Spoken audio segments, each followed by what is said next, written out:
E aí, quem é que nunca se sentiu um pouco perdido na teoria, às vezes bem densa, de Jacques Lacan?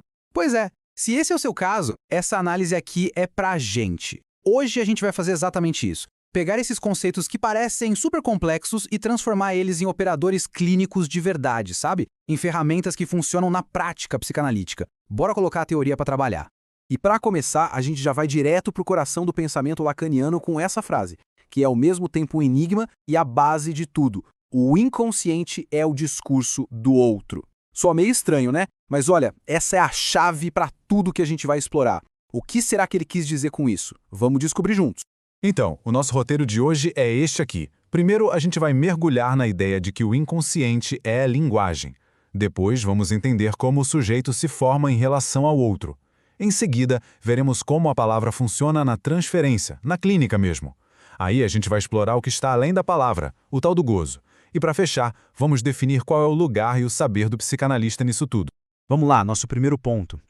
Para muita gente, quando se fala em inconsciente, vem logo a imagem de Freud, aquele lugar escuro, tipo um porão da mente, cheio de instintos, de coisas reprimidas. Bom, Lacan pega essa ideia e vira ela de cabeça para baixo. Para ele, o inconsciente não é esse caos todo, não. E essa mudança de paradigma fica super clara aqui. Se Freud viu o inconsciente como esse reservatório de pulsões, Lacan diz, não, o inconsciente tem uma estrutura, ele tem uma lógica, e essa lógica é a da linguagem. E o mais radical é que ele não está lá no fundo, ele está aqui, na superfície, nos nossos atos falhos, nos sonhos, nos sintomas. É um discurso que fala através da gente. Essa citação do Seminário 11 é perfeita para ilustrar isso. O inconsciente não é algo primitivo ou caótico. Ele fala e funciona de um jeito tão sofisticado quanto o nosso pensamento consciente. O Freud já tinha sacado isso nos trocadilhos, nos xistes, na forma como os sonhos se organizam. Lacan só formaliza e leva essa ideia às últimas consequências. A matéria-prima do inconsciente é a linguagem. Ponto. E a peça central dessa linguagem toda é o que Lacan chama de significante. É fácil a gente pensar que a palavra árvore, por exemplo, aponta direto para a árvore de verdade. Mas Lacan fala para a gente pensar diferente. O significante não é a palavra que gruda numa coisa. É mais como um tijolo numa parede. Sozinho ele não quer dizer muita coisa. O valor dele vem da relação com os outros tijolos, com os outros significantes na cadeia da fala.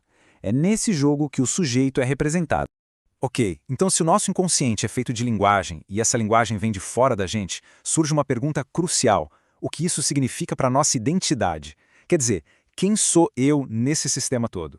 A resposta de Lacan é o sujeito dividido, simbolizado por esse S barrado. A partir do momento em que a gente entra na linguagem para poder se expressar, alguma coisa se perde no caminho. A gente fica dividido entre o que consegue dizer e o nosso ser, que sempre escapa um pouco às palavras. Nunca dá para ser totalmente transparente para si mesmo. Sempre tem uma fenda, uma divisão, e é exatamente aí que mora o desejo. E de onde vêm esses significantes que formam a gente? Eles vêm do grande outro, com O maiúsculo. E atenção, o outro não é uma pessoa específica. É a ordem simbólica que já estava aqui antes da gente chegar. Pensa nas regras da gramática, nas leis de um país, nas normas sociais. Tudo isso faz parte do grande outro. É nesse campo que a nossa subjetividade é moldada. Esse esquema do Seminário 11 é uma forma genial de visualizar isso. É uma ideia bem contraintuitiva, mas muito poderosa. A imagem que a gente tem da gente mesmo, o nosso eu, não vem de dentro. Ela se forma a partir de um ponto de vista que é exterior. A gente é olhado pelo outro e, a partir desse olhar, a gente se torna uma imagem, um quadro. Nossa identidade é, no fundo, uma alienação. Forte, né? Agora que a gente entendeu como o sujeito é formado pela linguagem pelo outro, a questão é como essa dinâmica toda aparece num único lugar feito para a gente poder explorar isso, ou seja, na clínica psicanalítica. O motor de uma análise é a transferência. E Lacan redefine isso em torno da função do sujeito suposto saber. A análise começa no exato momento em que alguém supõe que o analista sabe alguma coisa sobre o seu sofrimento, que ele tem a chave, a verdade do seu inconsciente. Não importa se o analista sabe de fato ou não, o que importa é que esse lugar de saber seja suposto por quem o procura. E essa frase do Seminário 11 é cirúrgica, vai direto ao ponto. A transferência não é só sobre repetir sentimentos do passado com o analista. Ela é um motor da análise, e esse motor é ligado por essa suposição de saber. É isso que faz com que o discurso do inconsciente se dirija a alguém e possa, finalmente, ser escutado. Nesse campo transferencial, a palavra funciona de um jeito muito particular. A escuta do analista não está caçando o significado oculto, mas sim os significantes que se repetem, que insistem, que tropeçam. Por isso que a interpretação lacaniana não é uma explicação do tipo isso que você disse quer dizer aquilo. É um corte, uma pontuação que interrompe o discurso para revelar a divisão do sujeito. E o amor que aparece ali é uma demanda de amor dirigida a esse sujeito suposto saber. Uma demanda que o analista precisa manejar, sem satisfazer, justamente para que o desejo continue em movimento.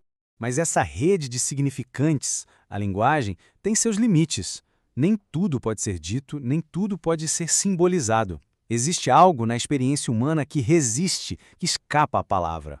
Então, o que é esse real que insiste e que não se traduz em palavras? Lacan vai dar um nome para isso: gozo. Ou, no termo original em francês, jouissance. Gozo é um conceito denso, mas é crucial entender que não é a mesma coisa que prazer. É uma satisfação paradoxal, que muitas vezes inclui o sofrimento. Pensa em alguém que sempre se envolve em relacionamentos que acabam mal, que trazem dor. Existe um sofrimento óbvio ali, mas existe também uma forma de satisfação que mantém a pessoa presa nesse ciclo. Esse é o campo do gozo. É o real do corpo que a linguagem não consegue domar por completo. Esse quadro ajuda a gente a ver a diferença de forma bem clara. De um lado, o princípio do prazer, que a gente conhece de Freud, que busca o equilíbrio, baixar a tensão. Do outro lado, o gozo, que é o oposto. É um excesso, uma transgressão, uma satisfação que se encontra na própria tensão, no próprio desprazer. É o núcleo duro do sintoma, aquilo que se repete sem parar. Então, diante de tudo isso, do inconsciente como linguagem, do sujeito dividido, do real do gozo, qual é, afinal de contas, a posição ética e o saber do psicanalista nessa história toda? Como o próprio Lacan aponta no Seminário 11, a formação de um analista é uma questão que está sempre em debate, é sempre atual. E não se trata de acumular um conhecimento técnico, tipo um manual de instruções. Trata-se de sustentar uma posição ética muito, muito particular. E aqui a gente tem a essência dessa posição. O analista até ocupa o lugar do sujeito suposto saber, mas ele opera a partir de um não saber. Ele não oferece respostas prontas, ele não educa, não dá conselho. A função dele é outra, é ser a causa do desejo, ou seja, provocar no analisando o desejo de saber sobre a sua própria verdade. E a base para sustentar isso tudo é, fundamentalmente, a travessia da sua própria análise. E assim a gente chega a esta questão, que é o grande paradoxo da clínica lacaniana. Se o saber do analista é, na verdade, um não saber, então onde é que está a potência da análise? E a resposta é que a potência não está no conhecimento do analista, mas na capacidade dele de sustentar um lugar vazio, um espaço que permite que o saber do próprio inconsciente apareça e produza efeitos.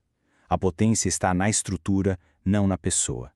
E é isso que torna essa prática tão radical e, ao mesmo tempo, tão transformadora.